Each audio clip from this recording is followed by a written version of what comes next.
Genesis chapter 10. Yeah. We're going to get into genealogy and start reading some of the names. You're probably thinking, Chris, why are you going over that?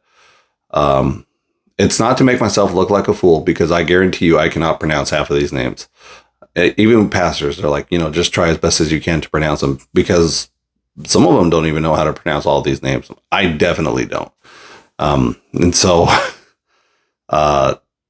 bear with me as we go through these, but realize that, these people were noted in the Bible, for, whatever reason, whether it's genealogy, namesake. Okay. That's fine. Or Kittim. I've only seen that name once. Not saying it's not important. We have friends and family that kind of maybe put in that same area. They may not seem important. Well, they are. They are to us, right? And the descendants of Japheth, they are to him as well. So let's get into it. Genesis chapter 10. This is the account of the families of Shem, Ham, and Japheth, the three sons of Noah. Many children were born to them after the great flood. The descendants of Japheth were Gomer, Magog, Madai, Javan, Tubal, Meshech, and Tyrus.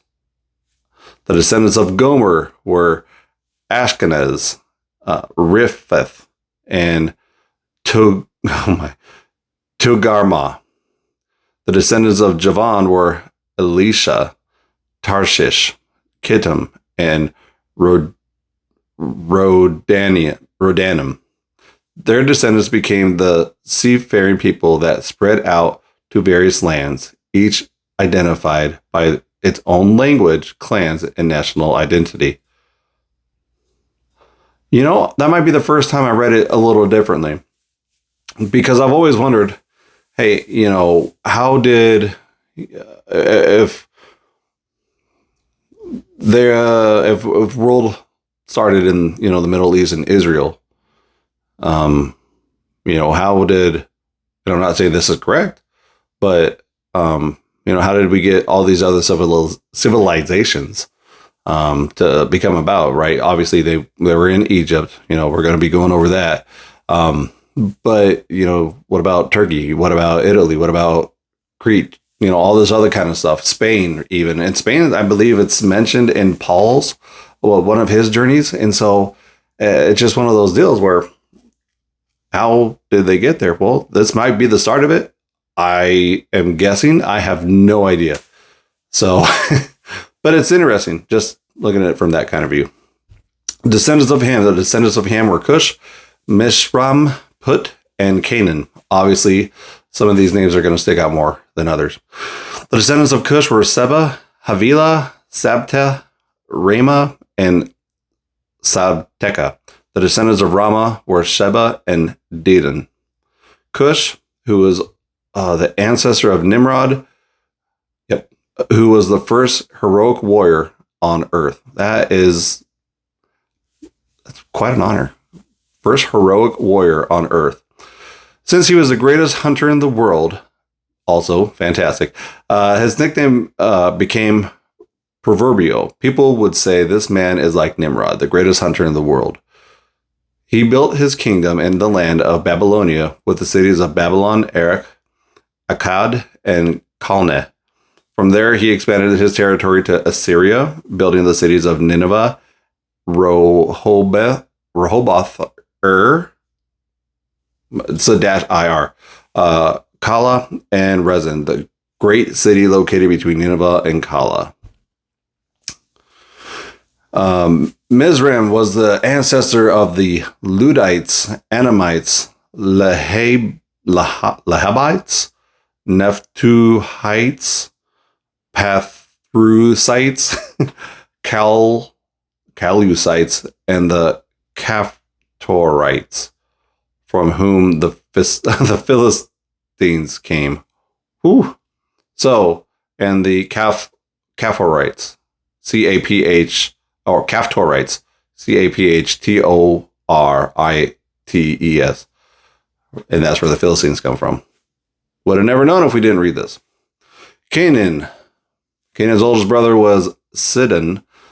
Yeah, oldest son, I'm sorry. Canaan's oldest son was Sidon, the ancestor of the Sidonians. Canaan was also the ancestor of the Hittites, Jebusites, Amorites, Girgashites, I guess is how you would say that, Hivites, Archites, Sinites, Arvadites, Zemarites, and Hamathites.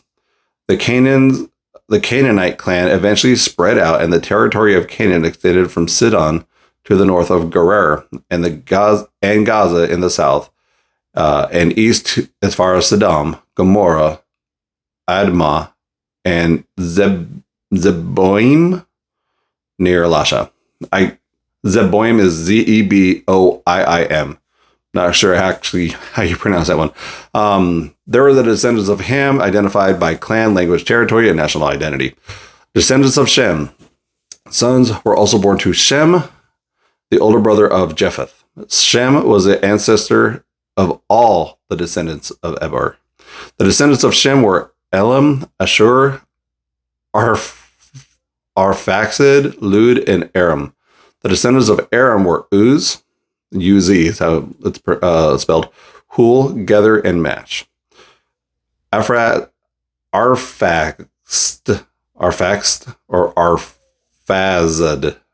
maybe, was the father of Shelah, and Shelah was the father of Eber. Eber had two sons. The first was named Peleg, which means division, P-E-L-E-G. For during his time, the people of the world were divided into different language groups. His brother's name was Joktan. Joktan was the ancestor of Almadad, Shelef, Hazarmaveth, Jerah, Hadaram, Uzel, Dikla, Obel, Abimel, Sheba, Ophir, Havilah, and Jobab. Jobab. All of these were descendants of Joktan. The territory they occupied extended from Mesha all the way to Sephor in the eastern mountains. Again, I am probably really just butchering these names, but I'm trying. These were the descendants of Shem, identified by clan, language, territory, and national identity. Conclusion. These were the clans that descended from Noah's sons, arranged by nation according to their lines of descendant. All the nations of the earth descended from these clans after the Great Flood. And that is Genesis chapter 10. So, look where you came from, right? And the Bible does not lie. All the nations of the earth descended from these clans after the Great Flood. It's really cool, right? We just learned where we came from. You're welcome. So, what is it? Ancestor.com or what is the other one I can't think of? I'm not sure what they are. But anyway, we can trace our lineage all the way back. So that's pretty cool. I don't know how to pronounce half of my family member's name because I am from Europe. Austria, I believe, is what I'm mostly. But other than that, couldn't tell you. So I'm from one of the clans. Hopefully it's not Canaan. Just saying. All right. Thanks for bearing with me. I love you guys. Have a blessed day, and we'll see you soon.